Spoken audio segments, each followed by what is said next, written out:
ইন্না সূরাতা ফিল কুরআনি 30 আয়া শাফাত লিরাজুলিন হাত্তা গুফিরা লাহু ওয়ালিয়াতাবারাকাল্লাযী বিয়াদিহিল মুলক। বিশ্ব নবী সাল্লাল্লাহু আলাইহি ওয়াসাল্লাম বলেন, কোরআনে কারীমের মধ্যে 30 আয়াত বিশিষ্ট এমন একটি সূরা আছে যে সূরার নাম হলো সূরা তাবারাকাল্লাযী, সূরা মুলক। যে ব্যক্তি সূরা মুলক তিলাওয়াত করবে ওই ব্যক্তির জন্য ওই সূরা আল্লাহর কাছে সুপারিশ করবে। যেই বান্দা ঘুমানোর পূর্বে সূরা মুলক যদি তিলাওয়াত করিয়া ঘুমায়, যেই আল্লাহর বান্দি ঘুমানোর পূর্বে সূরা মুলক তিলাওয়াত করিয়া যদি ঘুমায়, শাফাত লিরাজুলিন হাত্তা গুফিরা লাহু, ওই ব্যক্তিকে যতক্ষণ পর্যন্ত মাফ করা না হয় ততক্ষণ পর্যন্ত ওই সূরা আল্লাহর কাছে সুপারিশ করতে থাকে। সুবহানাল্লাহ।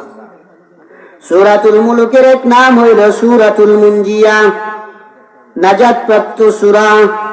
সূরাতুল মুনজিয়া এই সূরার প্রথম আয়াতের তাফসীরের মধ্যে লিখেছেন, এই সূরা মুলক তিলাওয়াতকারী আল্লাহর বান্দা এবং আল্লাহর বান্দি যখন মারা যায়, মারা যাওয়ার পরে যখন কবরস্থ করা হয়, কবরের মধ্যে দাফন করা হয়, তখন সূরা মুলক একটি পাকের সুরত ধারণ করিয়া যখন ডানা মেলাইয়া ওই কবরের উপরে গিয়া বসে যায়, তখন মুনকার নাকির ফেরেশতা যখন সওয়াল জবাবের জন্য আসে, তখন ওই সূরা পাখির সুরত ধরিয়া এই সূরাটা যখন বলে, মুনকার নাকির ফেরেশতাকে ডাক দিয়া বলে, ও মুনকার নাকির ফেরেশতারা শুনো, কিয়ামত পর্যন্ত ওই ব্যক্তির তোমরা কবরে সওয়াল জবাব নিতে পারবা না। কারণ হইল ওই ব্যক্তি প্রতিদিন সূরা মুলক তিলাওয়াত করে।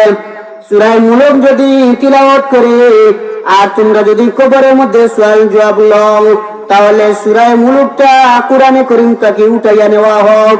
আল্লাহর কাছে তারা গিয়া বলবে, সূরা মুলক আল্লাহর কাছে বলবে, আল্লাহ ওই ব্যক্তিকে যদি কবরে সওয়াল জবাব লওয়া হয় আর যদি মাফ না করা হয়, তাহলে সূরা মুলকটা কোরআনে কারীম থেকে উঠাইয়া নেওয়া হোক।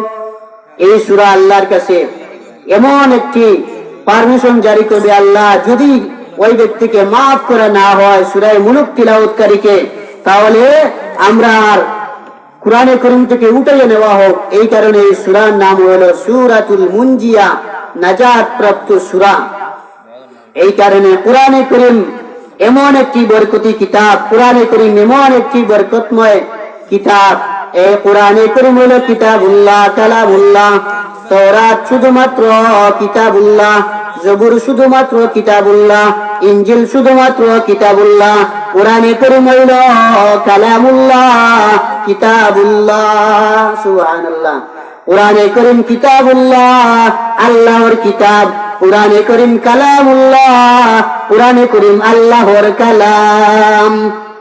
তাওরাত শুধুমাত্র আল্লাহর কিতাব, জাবুর শুধুমাত্র আল্লাহর কিতাব, ইনজিল শুধুমাত্র আল্লাহর কিতাব, কোরআনে কারীম আল্লাহর কিতাব এবং আল্লাহর কালাম।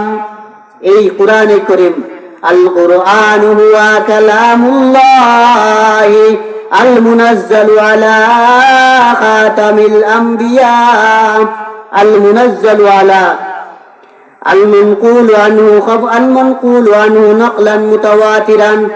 القرآن هو كلام الله المنقول عنه نقلا متواترا. قرآن كريم الله تعالى এমন একটি কালাম যে কোরআনে কারীম তিলাওয়াত করলেও সওয়াব স্পর্শ করলেও বরকত হয়। কোরআনে কারীমের যে কোনো জিনিস হোক আল্লাহ তাআলার কাছে দামি।